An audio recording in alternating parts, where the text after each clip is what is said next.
Hello everyone, welcome back to your favourite channel definite success Pathshala. मैं हूं आपकी biology mentor doctor Ritika Bhardwaj.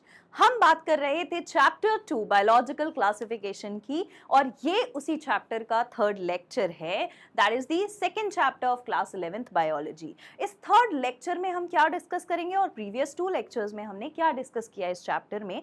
तो first जो लेक्चर था इस चैप्टर का, that was for the classification, for the types of classification as well as the overview of the chapter, जहां पर हमने देखा था। सेकेंड जो लेक्चर था दैट वाज किंगडम मोनेरा और आज थर्ड लेक्चर है about kingdom protista. Right, it is about the kingdom protista. हम किंगडम प्रोटिस्टा और उसके अंदर आने वाले जो भी डिस्कस्ड ऑर्गेनिजम्स एनसीईआरटी ने पढ़ाए हैं उन सबको डिस्कस करेंगे आज इसी सेशन में। और ये सारे सेशंस आपको मिलते हैं डेफिनेट सक्सेस पाठशाला पे completely free of cost and not even for your class, लेकिन फाउंडेशंस 8, 9, 10th स्टूडेंट के लिए as well as 11th class के लिए। आइए तो हम स्टार्ट करते हैं आज का सेशन और बात करते हैं किंगडम प्रोटिस्टा की।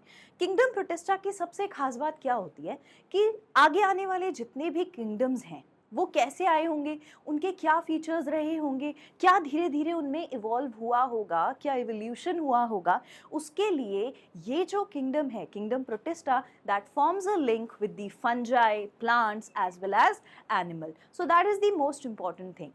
अनदर थिंग इज दैट कि ये जो किंगडम प्रोटिस्टा है इसमें आते कौन है, कौन से ऑर्गेनिजम्स आते हैं। तो kingdom protista includes unicellular eukaryotes. ये दो बहुत इंपॉर्टेंट पॉइंट है। अभी तक हमने जब मोनेरा की बात करी तो वहां पर हमने बात करी थी किसके बारे में, प्रोकैरियोट्स के बारे में। That is the cell which has primitive nucleus. Primitive nucleus था, सारी चीज़ें वेल डिफाइंड नहीं थी। लेकिन ये जो किंगडम है द प्रोटिस्टा, यहाँ पर आपको सारे फीचर्स वेल डिफाइंड मिलेंगे इनसाइड दी सेल, यानी कि वेल डिफाइंड न्यूक्लियस मिलेगा, वेल डिफाइंड सेल ऑर्गेनेलीज मिलेंगी। So let's write one by one, एक एक पॉइंट को हम डिस्कस करेंगे। So the first is kingdom protista forms a link, it forms a link with other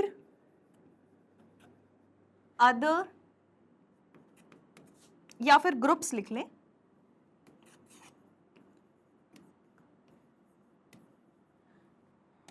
कौन कौन से किंगडम के साथ लिंक फॉर्म करेंगे, अदर किंगडम्स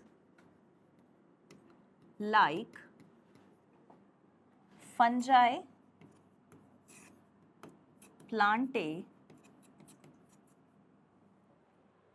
प्लांटे और मैं यहीं पे लिख देती हूं एंड एनिमेलिया। इन सबके साथ it will form a link with the organisms, चाहे वो फंजाई के हों, चाहे वो प्लांट्स के हों या फिर वो एनिमल के ऑर्गेनिजम्स हों। Next most important thing is it includes what kind of organisms, it includes unicellular, it includes unicellular eukaryotes. It includes unicellular eukaryotes. Single celled eukaryotes जो होते हैं वो किंगडम प्रोटिस्टा में पाए जाते हैं। ऑलराइट, इसके बाद अगर हम बात करें कि कौन कौन से ऑर्गेनिजम्स इसके अंदर आते हैं, तो chrysophytes, dinoflagellates, euglenoids, slime mould, ये सब किसके अंदर आते हैं, प्रोटोजोन्स। प्रोटोजोन्स में भी we have different kinds of protozoans जिनको हम इसी सेशन में डिस्कस करेंगे। बट फॉर नाउ अगर हम बात करें तो क्राइजोफाइट्स, डायनोफ्लैजिलेट और यूग्लिनॉइड्स को अगर आप देखोगे तो ये बहुत हद तक आपको पता है कैसे दिखेंगे, दे आर मोर लाइक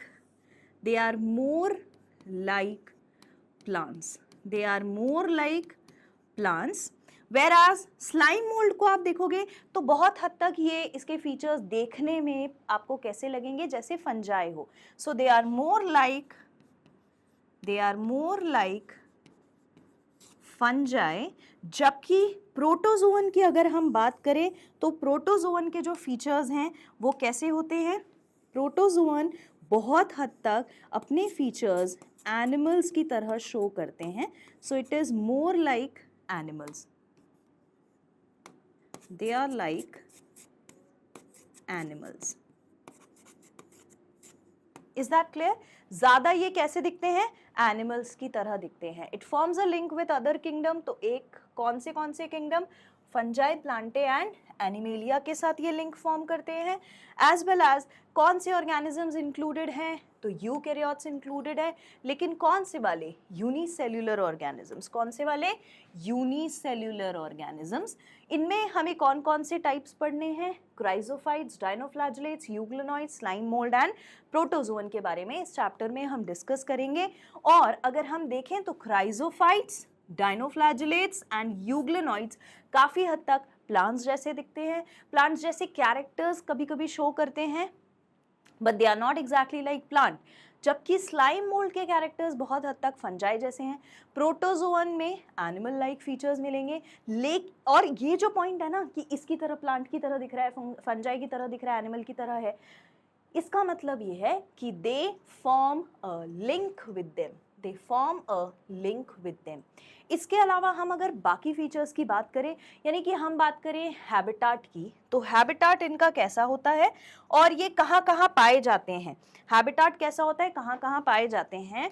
तो हैबिटाट की अगर हम बात करें, हैबिटाट की अगर हम बात करें तो they are mostly aquatic, they are mostly aquatic in nature. और अगर हम सेल की बात करें तो इनके सेल का स्ट्रक्चर, जैसा कि मैंने आपको बताया, सेल स्ट्रक्चर जो है वो काफ़ी वेल डिफाइंड होता है, यानी कि proper nucleus and cell organelles मिलेंगे। So cell structure is well defined, well defined. और वेल डिफाइंड इसमें क्या क्या है, तो उसका nucleus as well as cell organelle. So well defined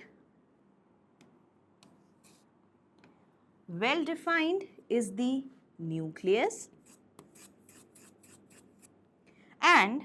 nucleus and cell, one minute, nucleus and cell organelle।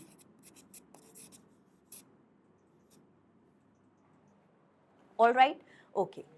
तो habitat कहाँ होगा, मोस्टली एक्वेटिक ही होंगे, फ्रेश वाटर हो सकते हैं, मरीन वाटर हो सकते हैं, सलाइन वाटर में मिल सकते हैं। सेल स्ट्रक्चर कैसा होगा, वेल डिफाइंड होगा, प्रॉपर न्यूक्लियस और सेल ऑर्गेनेली होंगे।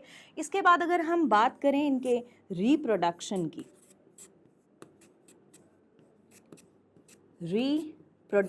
की, तो बेटा ये रिप्रोड्यूस करते हैं एसेक्सुअली भी और सेक्सुअली भी।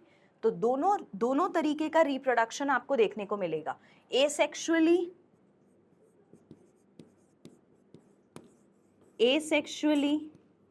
एंड सेक्सुअली रिप्रोड्यूस करते हैं। और बेटा जब ये सेक्सुअली रिप्रोड्यूस करते हैं तो पता है क्या मिलेगा, यहाँ पे सेल का फ्यूजन होना और उसके बाद जाइगोट बन जाना, which is first time seen. तो यहाँ पर आपको मिलेगा cell fusion and zygote formation. Cell fusion and zygote formation, दोनों बातें आपको मिलेंगी रिप्रोडक्शन जब भी होगा। तो अभी तक हमने एक भी बार क्या नहीं देखा था, बताओ क्या नहीं देखा था, जाइगोट फॉर्मेशन थोड़ी देखा था अभी तक। तो ये कुछ नया हमको मिला। Zygote formation was something that has been found just in the Protista for the first time. ये थोड़ा हवा में उड़ रहा है, इसको ठीक कर दें अपन, फिर अपन आगे बढ़ते हैं। मैं इसे फिर से लिख देती हूँ, ठीक है। Zygote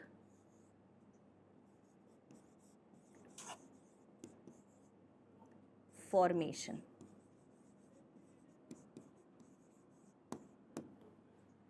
all right, okay. Now अब हम एक एक करके, ये तो इनके कॉमन फीचर्स हो गए, एक एक करके हम एक एक फीचर को, एक एक ऑर्गेनिज्म के फीचर्स को डिस्कस करेंगे। अभी के लिए हमने क्या क्या पढ़ा